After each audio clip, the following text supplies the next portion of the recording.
Hello, everybody. Welcome to BeerSmith podcast number 64. Got a great guest for you today. Ray Daniels is joining me in just a few minutes.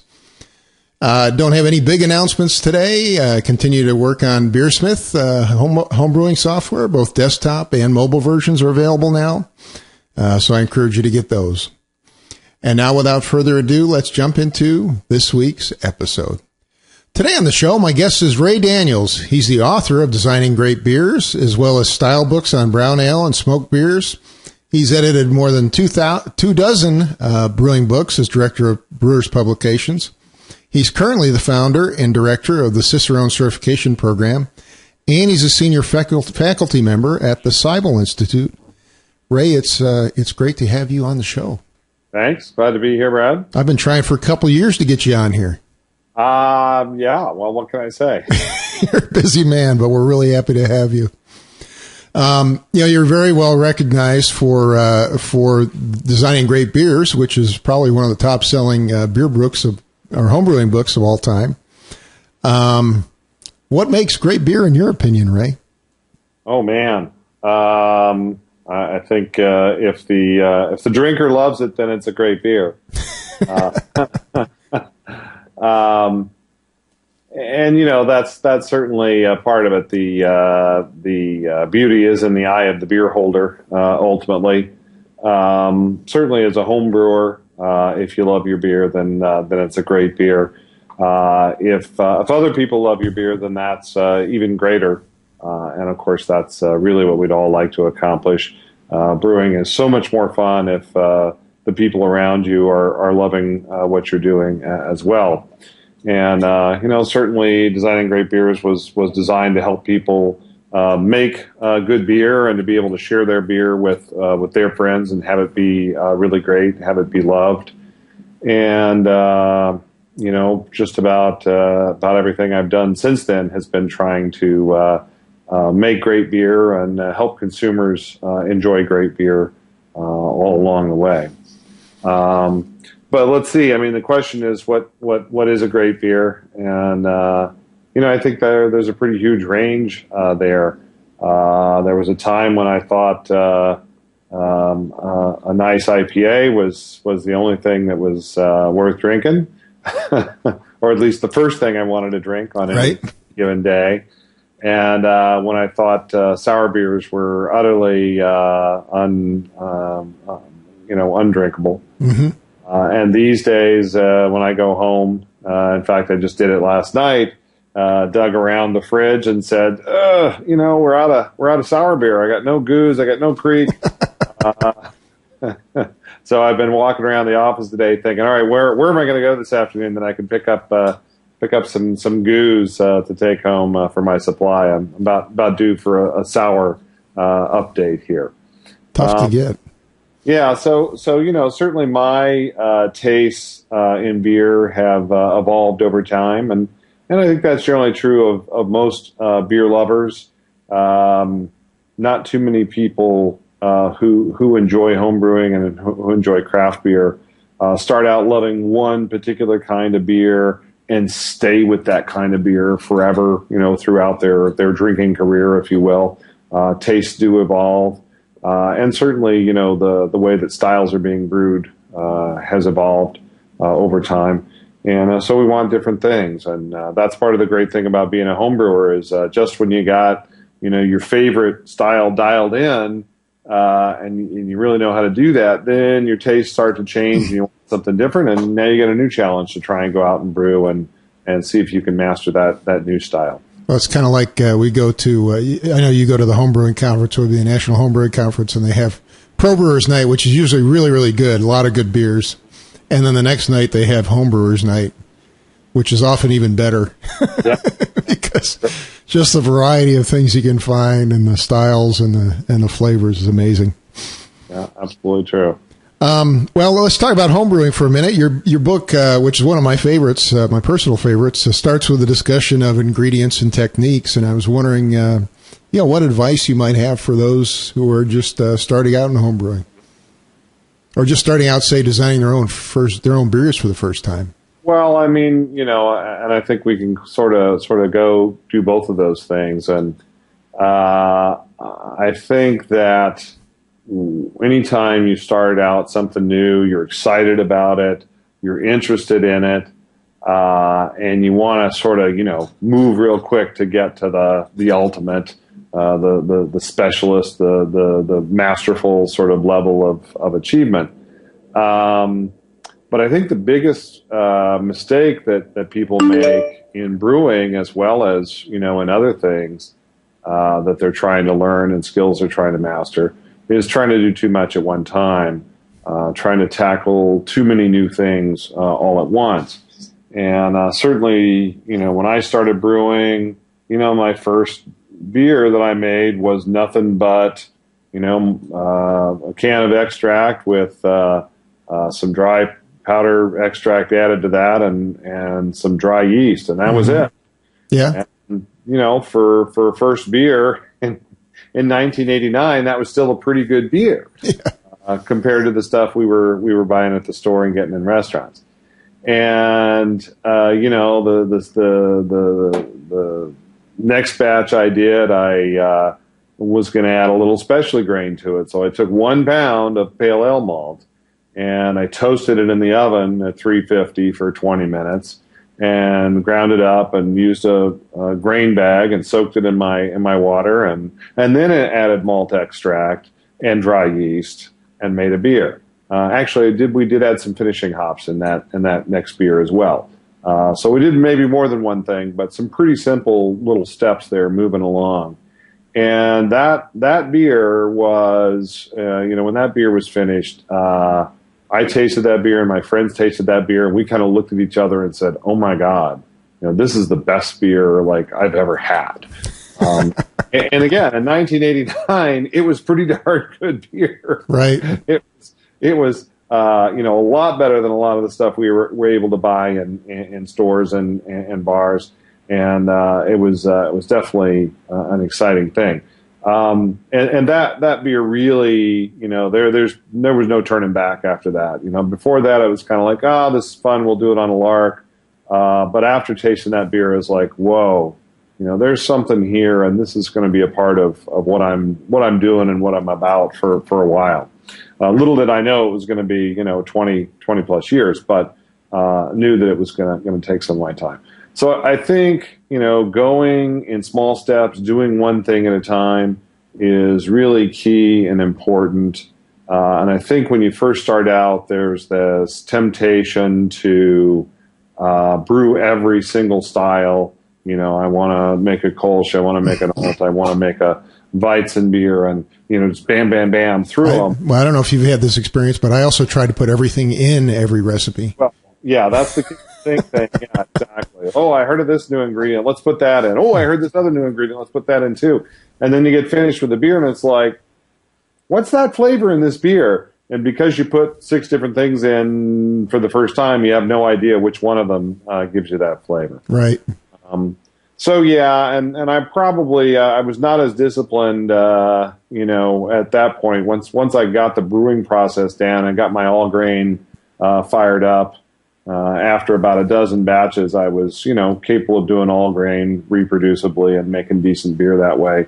And I did. I went out and made just about every style I could think of, and it was really only after a couple of years that I started to settle down and say, okay, let's focus on Hefeweizen. And there's 3 different strains of yeast out there. Let's take the same wort and ferment it with the same yeast, or the 3 different yeasts side by side in the same conditions. And let's see how those taste and decide which one we like.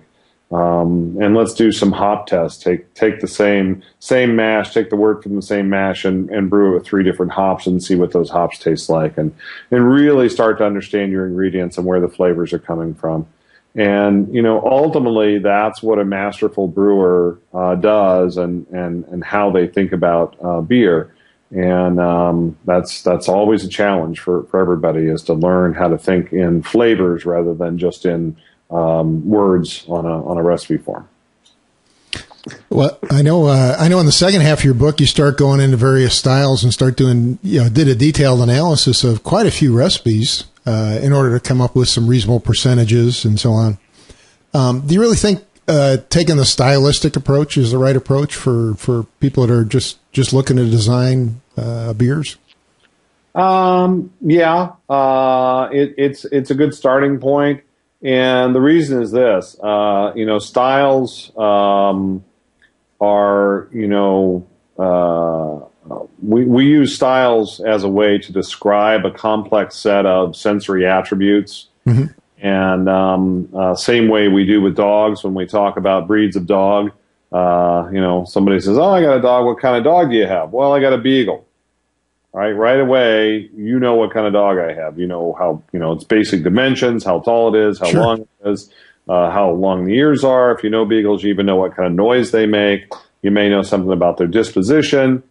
That sort of style name, that little label, is a package that works really well in helping us to talk about a complex entity. And the same is true with styles. Now, that's not to say that every beer ever brewed needs to fit within style parameters. But as a brewer, when you're learning the characteristics of beers, starting with styles and brewing classic styles, and hitting the box and learning how to get where you want to be, I think is a key initial skill. And so going through those styles and learning that sequence and learning how those things work is sort of the prerequisite to then being able to improvise and going out on your own and doing hybrids or moving beyond the box. When I was at Brewers Publications, we had three of our best-selling books in the portfolio. One of them was Designing Great Beers, obviously. One of them that I did relatively early in my tenure at Brewers Publications was Randy Mosier's Radical Brewing. Yep. Which is all about, everything I'm not about. It's not about styles. It's not about doing... It's definitely about going off the page. About going off the reservation, absolutely. And then we picked up John Palmer's How to Brew. Mm-hmm. And so we used to say, Palmer's How to Brew, Daniels is What to Brew, and Randy is, got everything else. It's off the reservation. It's once you've learned the rules, once you learn how to play the scales, and you want to know how to improvise, then you read Radical Brewing. Yeah. And I think that's a pretty good, development sequence for brewers, and I think it's an apt analogy in terms of how you develop as a brewing artist, which ultimately really is what we are. What do you think about the balance, since you mentioned artist, the balance between art and science here in beer brewing? Because some people see it one way, and some people are very mechanical about their approach. Right, and I mean you can make good beer either way.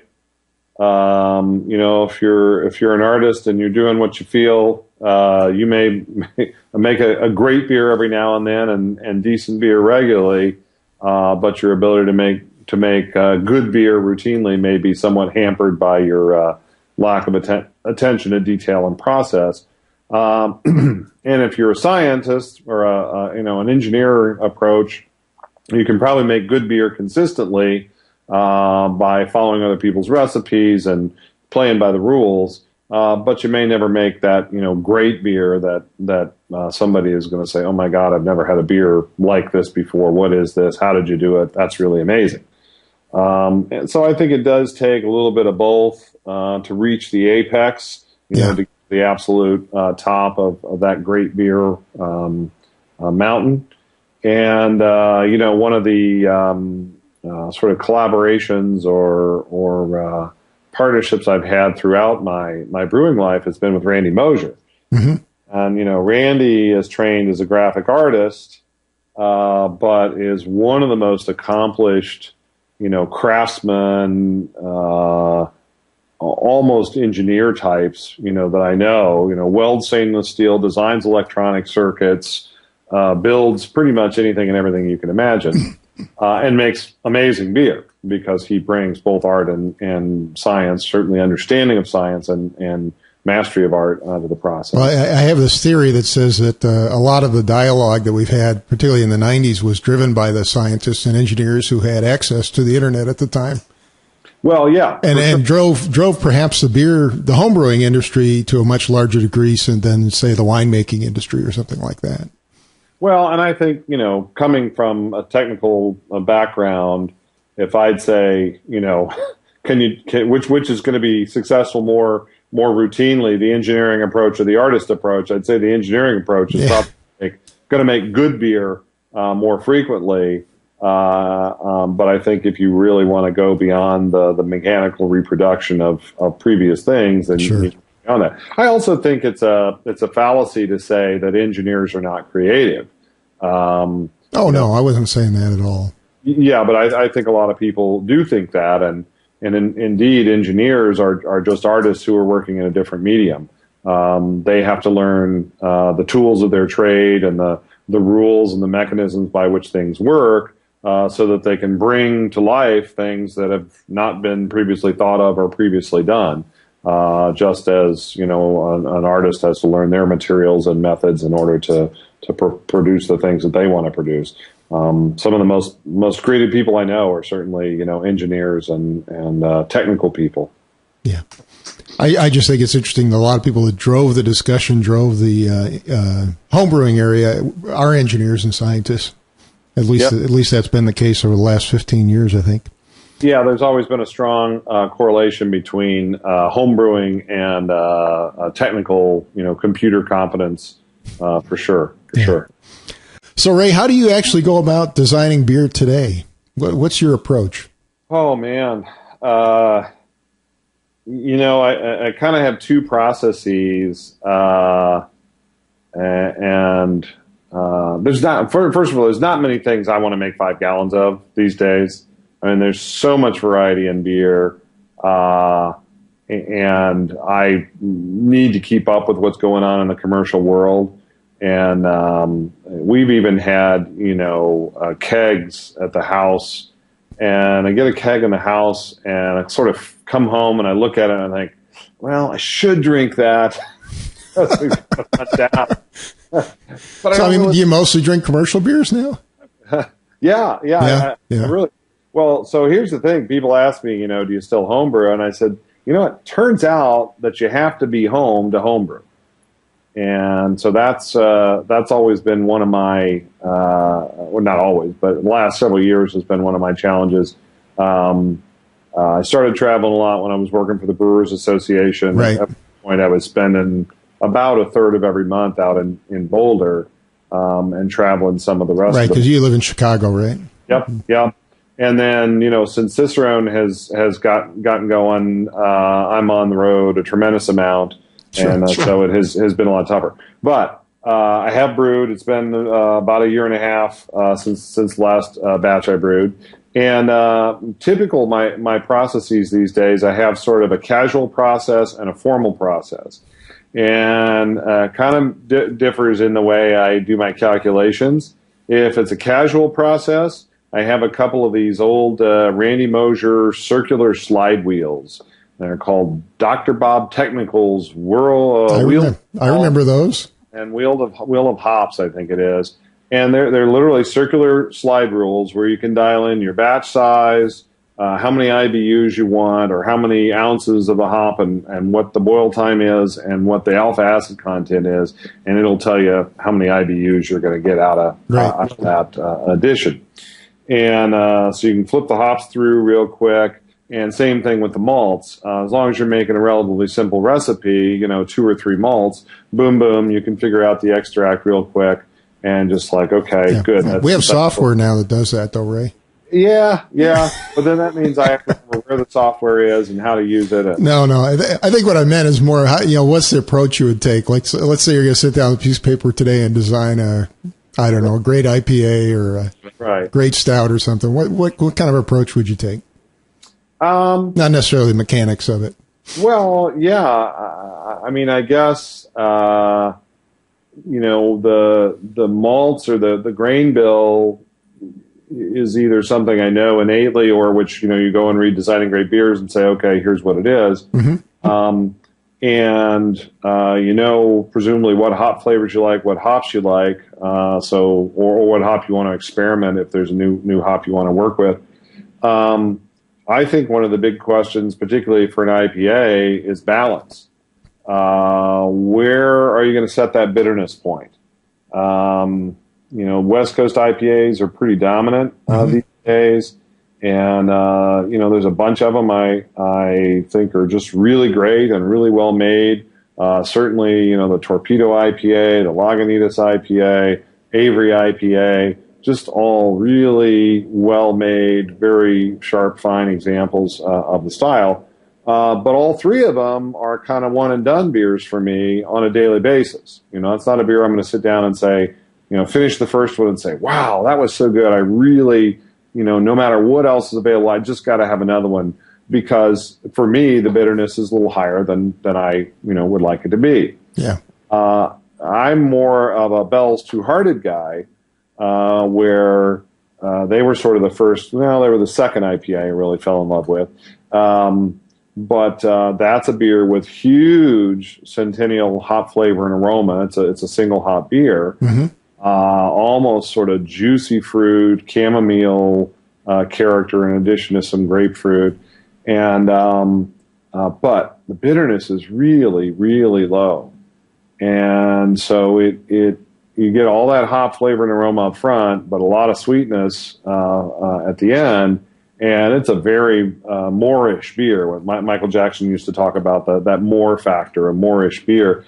And Two Hearted has been that way for me for a long time. And I got away from it for a long time, and I bought a six-pack recently, and that six-pack is disappearing really fast because it still has that allure to me. And I think one night not too long ago I had two in a row, and that's a pretty rare occurrence for me anywhere, anytime, to have two servings. Yeah, I'm actually working on getting their brewer to come on for a podcast here in the future. So hopefully that'll be fun. That organization. So yeah. What are some of the things that's changed in homebrewing since you first wrote the book? And I guess it was 98. Is that right? Roughly. No, since I started homebrewing in 98. Yeah, boy, everything. We just did the Siebel Advanced Homebrew program here a couple of weeks ago in Chicago. That's a week-long homebrewing course that Randy Mosier and I team teach with Chris White from White Labs, right? And Chris Graham from More Beer. Yep. And I always mention. I had Chris on for the last episode. Chris Graham. Graham, yeah. Well, I always mention when I'm introducing or talking about Chris Graham, I always say I'm deeply thankful that Chris Graham did not start his business or had not started his business by the time I was starting homebrewing. Because if he did, I would own vastly more stainless steel brewing equipment than I currently do. And I would love it and enjoy using it. But it would have been a much bigger investment in the hobby than I wound up making. Certainly the equipment's changed. Yeah, well, yeah. Randy and I came to homebrewing in a build your own age. I mean, there just wasn't much. So did I. I actually started in 87, so quite a long time ago. Yeah. Oh, right. And you've been through that process and no doubt has influenced your path clearly. So I built my own stuff and went through the sequence of the Charlie Papazian Zap-App Lauderton with the inner nested plastic bucket. Nested plastic, but I had one of those too. I remember drilling all the holes in it. And I did. I've had 2 or 3 different igloo cooler models over the years, and finally got a big, 10 or 15 gallon square igloo water cooler that I built a false bottom and then bottom of with. Sure. Supported on stainless steel bolts, and it was a ventilation panel from the back of an old piece of computer equipment, and cobbled stuff together and figured out how to make beer with it. And turns out we were able to make some pretty good beer. But making the brewing equipment was as big a part of the hobby as making the beer was. We used to kid Randy Mosier that his real hobby wasn't making beer. His real hobby was making home brewing equipment.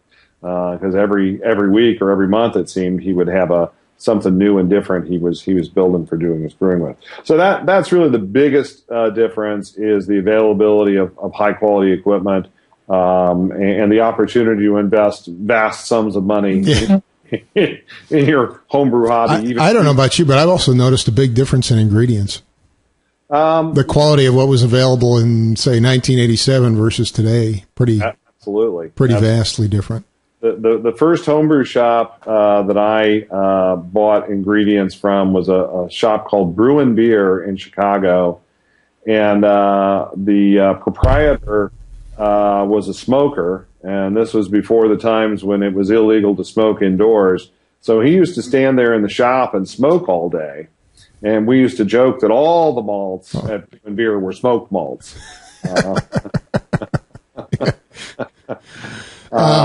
The hops weren't refrigerated, and he had never heard of liquid yeast and all of that stuff. So that was the start, and then fortunately discovered a better supplier, the Brew and Grow franchise. But at the time, they were 2 miles away out in the suburb, or 2 hours away out in the suburbs. But they definitely had fresher stuff and better stuff, and it's come a long ways from then, obviously. So what do you think you'd include if you were going to put together a home brewing book today? What might be a little different? Wow. I think so many people have written, good homebrew books now, different takes and different approaches to it. I don't know what else I'd have to add. I think, my publisher is after me to do an update on designing great beers, which I would like to do, and I'm constantly looking for time to do it. But right now my staff tells me I don't have time to do all the things that I'm supposed to be doing, so taking on outside projects is not really an option. I think that our interest in beer styles has really changed a lot. In the early 90s, if somebody came up to you at a homebrew meeting and said, "Hey, you want to try my pale ale?" the first thing you would say to them is English or American, because it was just as likely at that point to be English as it was American in style. Sure. Most homebrewers and many craft brewers were still sort of trying to, recreate the old world styles from the UK before they really went out and explored and tried to do the new world styles, the American type beers. And today I don't really think that's true. I think homebrewers get in it and they go straight to IPA, they straight to American Pale Ale, the most popular styles of craft beer in the United States. When we started brewing, you couldn't go to the liquor store and buy a porter or maybe more than one porter or stout or a pale ale. It was slim pickings. You get lager or malt liquor. That was about it. Yeah. So, I remember watching my local liquor store go from, a section about this wide to the point where now they've got multiple rows of 20, 25 feet each these days. And the store expanded and all this other stuff along the way. But that was quite an evolution. So we couldn't even go out and buy these things to figure out what kind of beer we liked. So really that was your only choice, was like, oh, they say there's this thing called porter. I've never seen one before. I have no idea what it's supposed to taste like so I guess I'll have to brew one. And I'll brew it and I'll taste it. And when I taste it, I'll think, oh, well, that's what a porter's supposed to taste like. Maybe. Exactly. Maybe was the problem. And one of the things I realized sort of years later was that one of my biggest problems as a brewer was that I was somewhat cellar blind.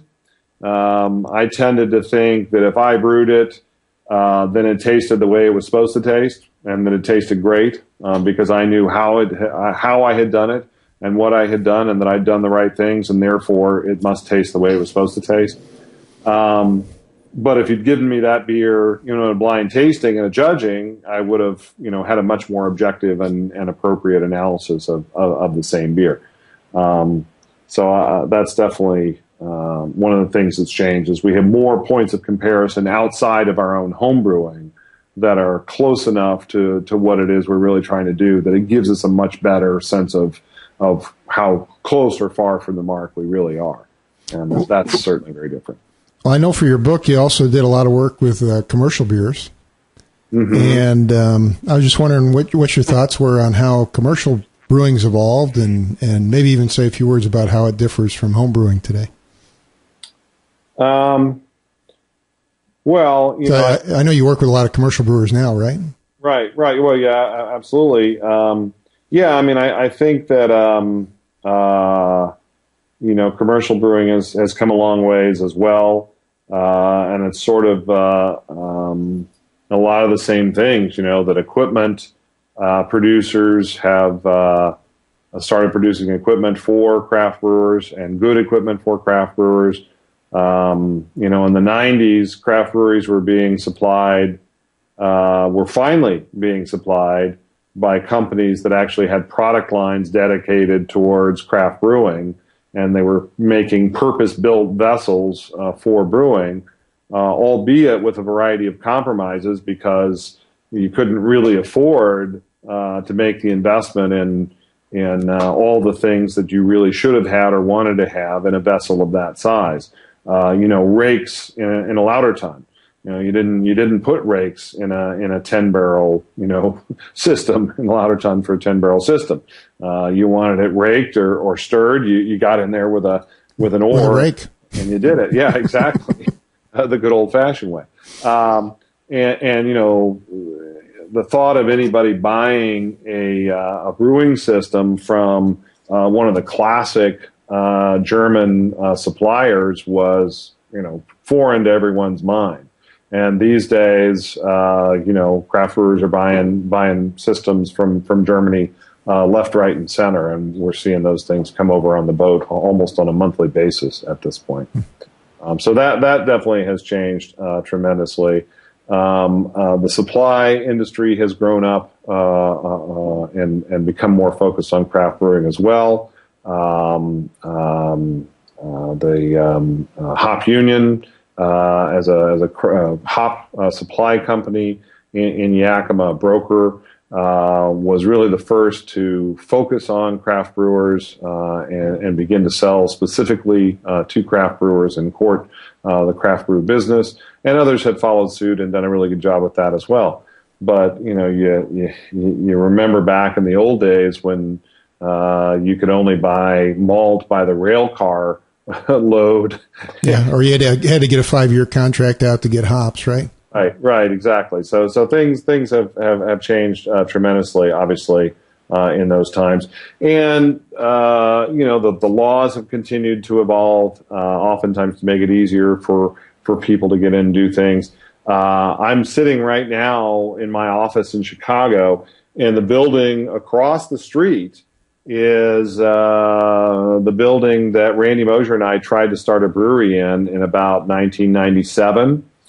And at that time, all of this property was zoned manufacturing. And in Chicago, their opinion was that as a brewer, you were manufacturing beer. So even if you're going to do it on a brew pub basis, entirely for sale on your own premises, you had to be located in a manufacturing zoned parcel of land. And that's all well and good, except that this manufacturing little strip is 1 block wide, and there are private homes right next to it. I see. And the people in the private homes decided that, particularly the ones who lived in Milwaukee, that a brewery in the neighborhood makes the neighborhood stink all the time, and the last thing they wanted was a brewery. And if we were going to be selling beer, it was going to be a terrible thing for the neighborhood. And drunk drivers are going to be killing kids on their way home from school and all kinds of great things. So the bottom line is that project got shot down based on politics. And politics in Chicago? I'm shocked. Imagine that. And yet, I will tell you that across the tracks 100 yards that way is Beguile Brewing Company, a nano that's been going for 6 or 9 months. And about 150 yards down the road that way is another nano, Spiteful Brewing Company, and Metropolitan Brewing Company is a mile up the road in another building that's owned. So things are getting better.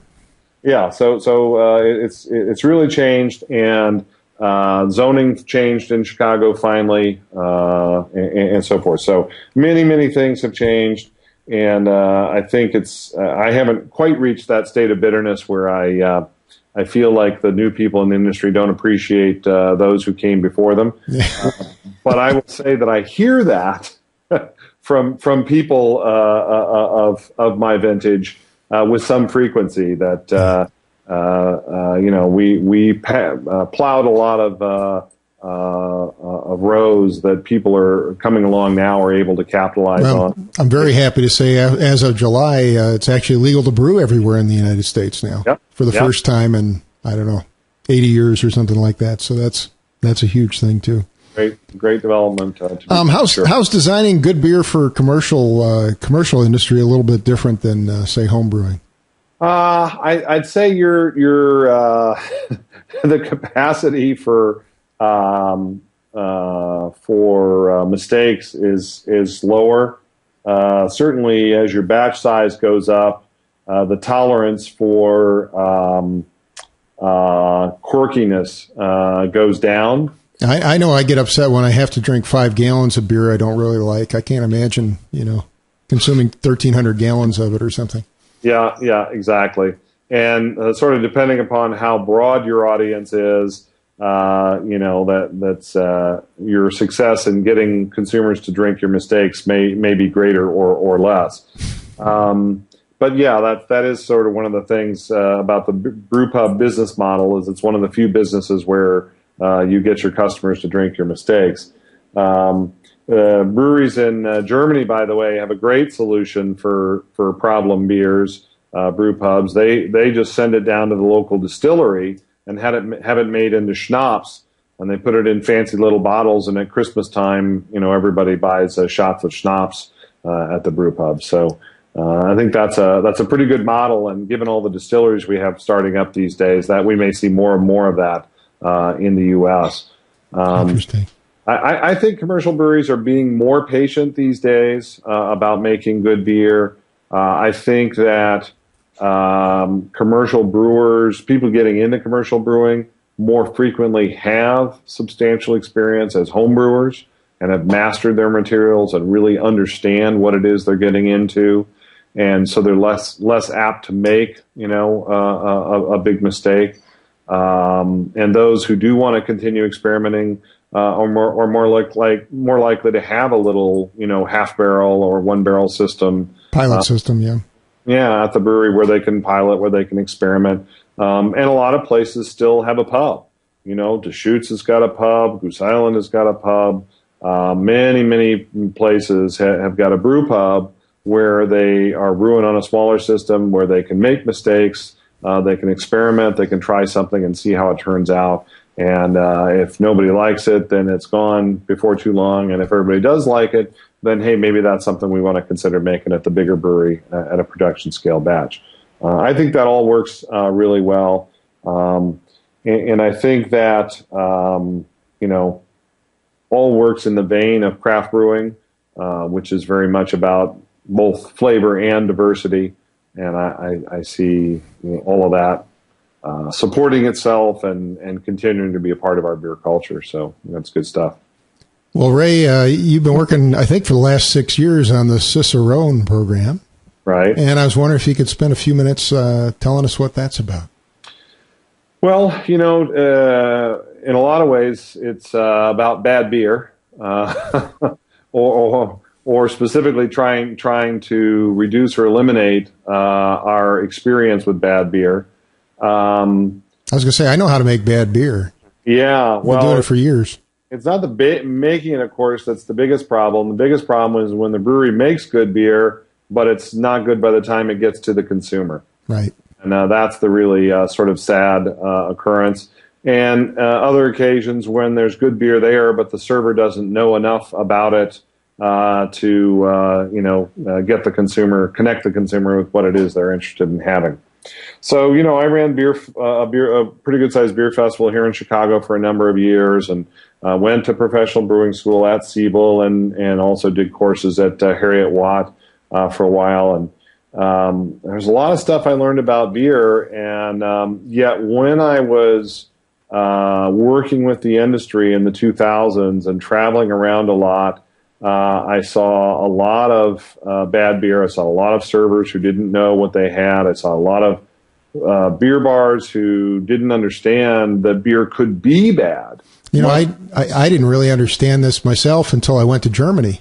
Yeah. Oh, yeah. And I went over to Germany, and not only if you asked for a particular style of beer, not only would they serve it in the right glass, but they'd serve it exactly the right way at exactly the right temperature with the right carbonation level. And it was pretty amazing, and it was consistent no matter where you went. They would do this, and I was pretty shocked. As opposed to here in the United States, where they pull out a pint glass and they put whatever you ordered in it, right, and call it good. Your shaker pint, and that's it. Yeah, so I think that's part of our awakening as a beer culture, is understanding that beer is not like Campbell's soup. I think for most Americans, that was the idea that you bought a 6-pack of beer in cans and you took it home and you threw it on the shelf or in the fridge. And when you wanted one, you pulled it out and chilled it or drank it. Or like I said, when you go to a bar, they tend to serve all the beers the same, even when they're not the same. Yeah, that's certainly true as well. And our beer culture through the 20th century was mostly driven by German brewing and German beer styles. It was the huge influx of German immigrants between 1850 and 1900 that developed lager brewing in the United States and brought lager brewing to be sort of the brand and the beer of America. And, the Germans are not very creative when it comes to beer. They have a fixed number of styles. They have very clear regulations about what a beer has to be. If you're going to put a certain label on it, very clear expectations of what it should be. They've got the Reinheitsgebot thing. Oh, yeah. You can't put anything but malt, hops, yeast, and water in the beer. So creativity and innovation are not real high on the list there. And that whole mindset and that whole approach to brewing really came with that lager brewing culture here in the United States. And I think that combined with our consumer packaged goods marketing, which was the consumer marketing paradigm of the second half of the 20th century, really led to that whole narrowing of choices and narrowing of flavors of beer that got us to sort of 1978 when there were 43 brewing companies in the United States, and prohibition was a big factor of that too. I mean, sure, but we had bloomed and or restarted a certain number of breweries and narrowed that down tremendously throughout the 20th century as well. Absolutely, those factors conspired, and I think again now we've created a beer culture where innovation and creativity are much more a part of what it's all about, and I think we're going to continue to see that going forward in American beer culture. So I like all that. So you created a certification program, though. Right. I was wondering if you could just talk about what a certified Cicerone is and what that means. Well, our shorthand for it is a beer sommelier program. That's useful if somebody knows what a sommelier is. And then it's also not useful if someone knows what a sommelier is, because people envision sommeliers wearing a tuxedo and standing in a 5-star restaurant with a napkin draped over their arm and pontificating about the sun on a certain side of the hill and so forth. And that's not what beer's about at all, and that's certainly not what we're about. What we are about is helping the consumer get a good beer without having to worry about getting a good beer. And, we've all had experiences where you walked in, looked at the draft handles or looked at the beer menu and said, oh, man, that's what I want. Absolutely. Give me that. And what you want is you want to order it and you want to have it come and look beautiful and you want to taste it and think, oh, yeah, that's exactly, what I was looking for. This is great. And then you don't think about it anymore. And you sit there and you enjoy your beer and your friends or your magazine or the TV or whatever it was you came to do, and you just have a nice time. Too often these days, you go in, you order a beer, and heaven help you if you don't know exactly what you want, because the server or bartender may not really know much more than you do, and so they may not be very helpful in guiding you through that process.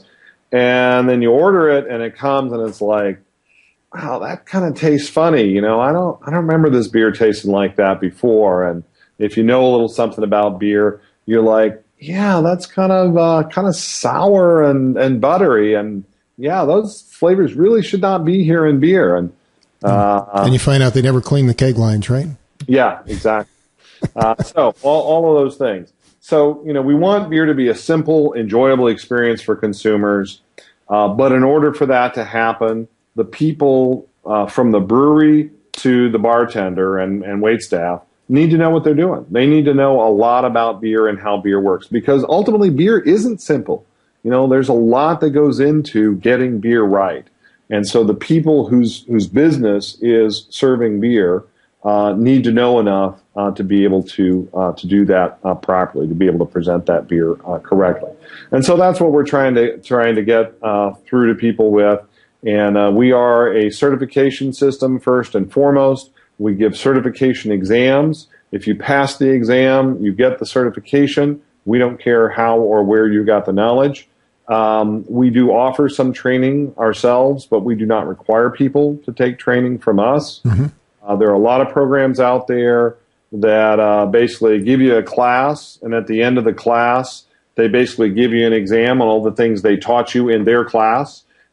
Right. And you can regurgitate what they've just taught you, then they'll give you a certificate. You know, we don't feel like that's much of a certification process. Mm-hmm. It's a fine education process, but it doesn't really get at, you know, did people learn the things they need to learn to do the job effectively? So my understanding is you have several different levels of certification, right? Yep, 3. First level is called Certified Beer Server, and it is for frontline wait staff and bartenders. Second level is, well, I should mention first level, we have about 27,000 certified beer servers certified over the last 6 years, 5.5 years.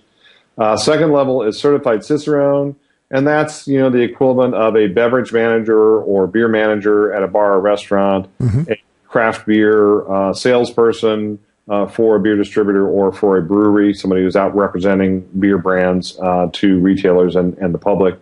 And there are about 850 certified Cicerones right now.